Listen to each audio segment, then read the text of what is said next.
Did you know that in some countries you can buy a bride for less than $40? It's a shocking thought, isn't it? The idea that a woman's worth could be reduced to a few dollars. But for some cultures, the practice of bride price is a deeply ingrained tradition. In this documentary, we're going to delve into the world of bride prices. We'll travel to some of the poorest corners of the globe to meet the women whose lives are affected by this controversial custom. We'll hear their stories, understand their motivations, and see the world through their eyes.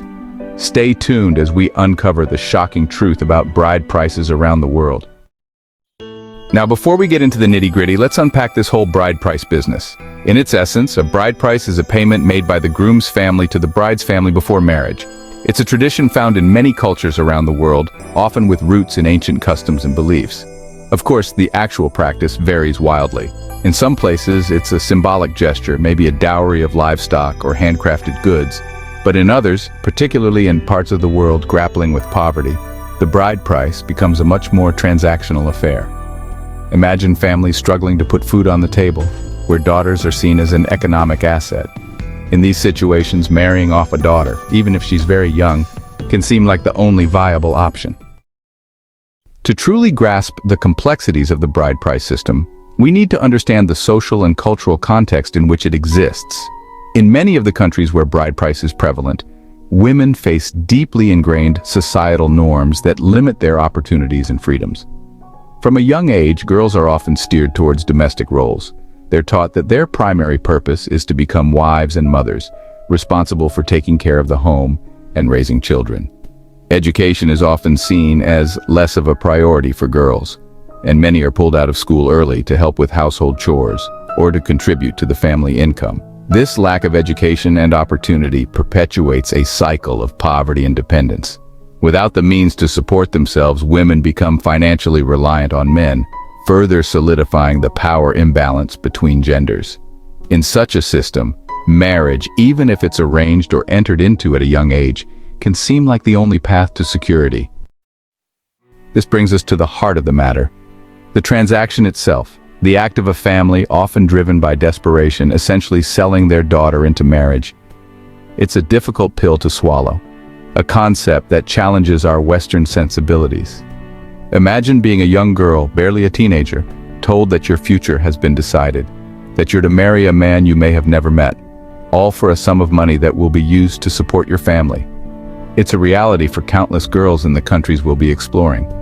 The amount of the bride price varies widely, depending on factors like the age of the bride, her perceived beauty, and the economic circumstances of both families.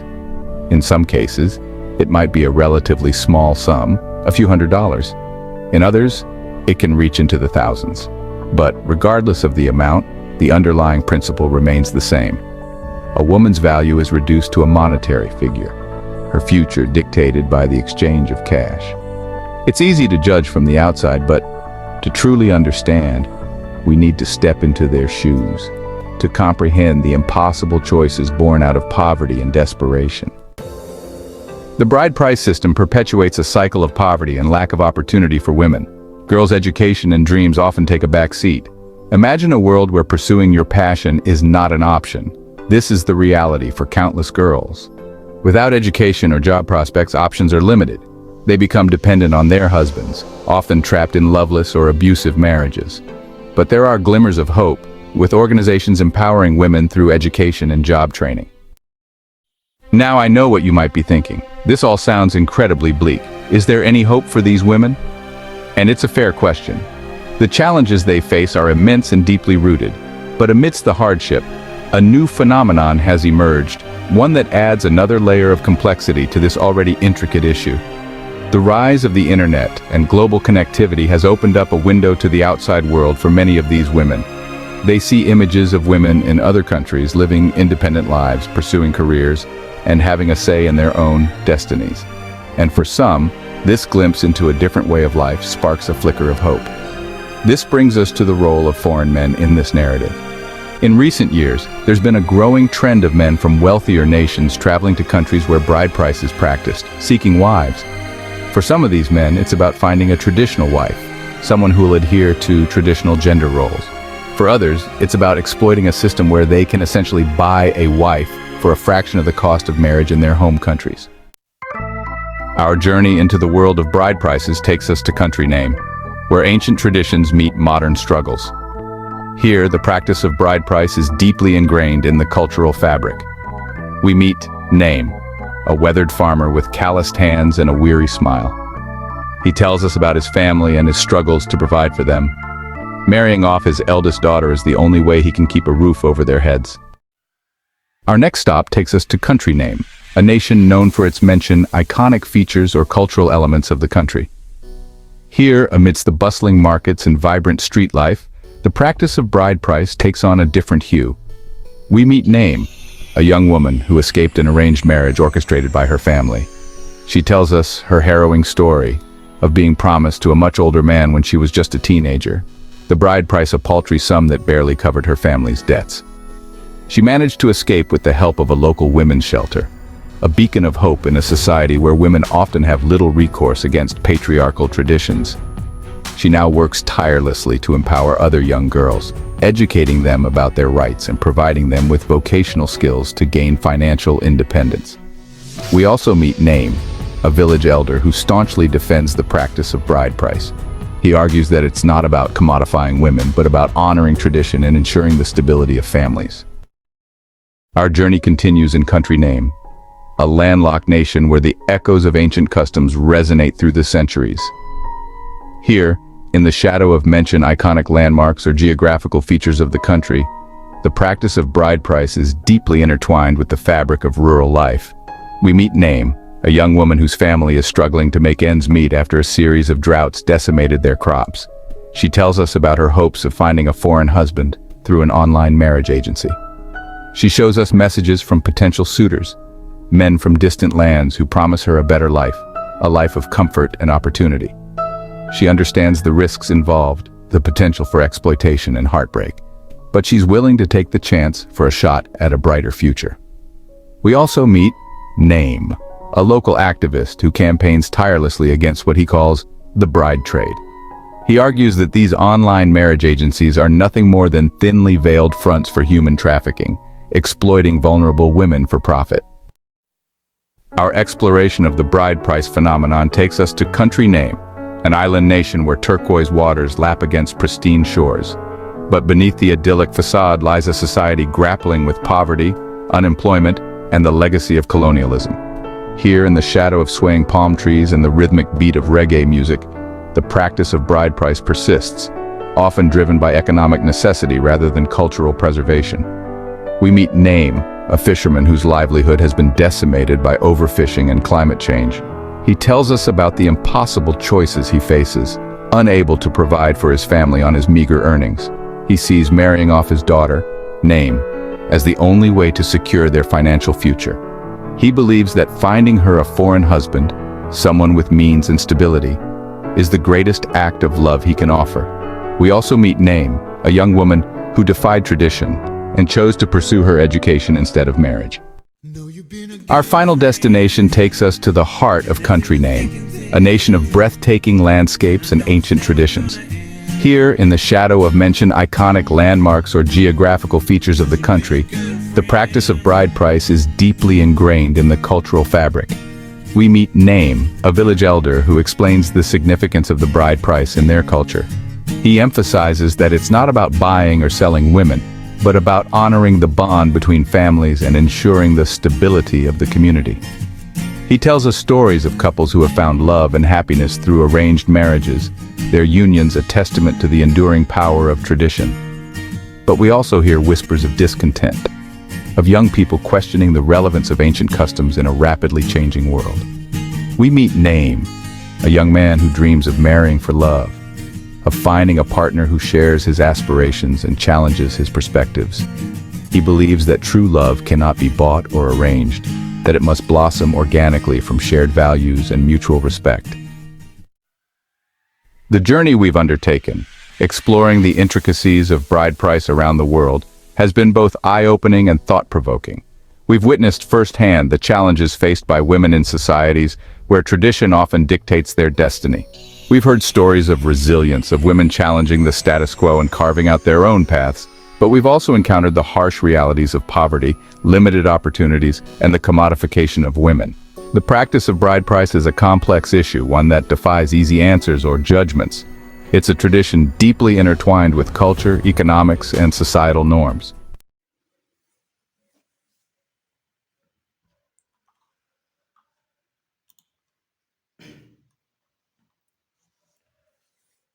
25 of the world's most remote restaurant for an unforgettable meal.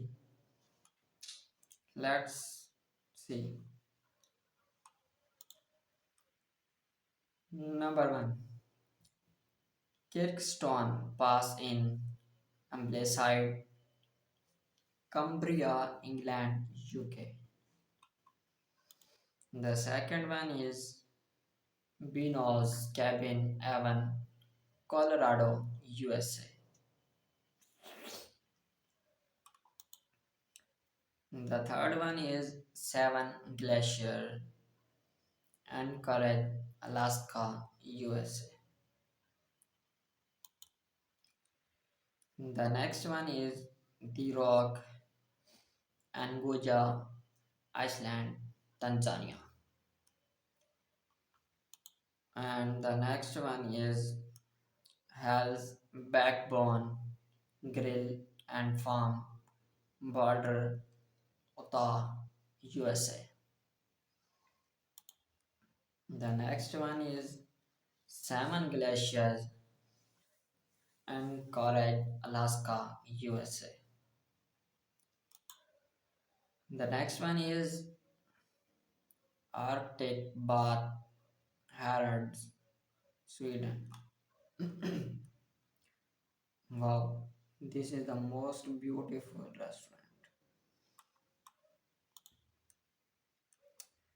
And the next one is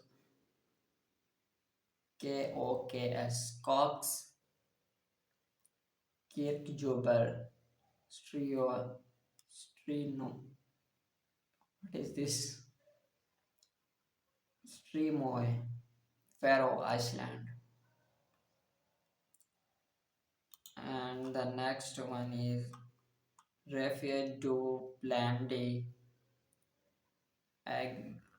Aiguel Camonix, Mont Blanc, France. The next one is Hotel Everest View, Kamjang, Nepal. And the next one is The Lost Kitchen, Freedom Man, Manning, USA. And the next one is Pebble Beach, Hamilton, Iceland,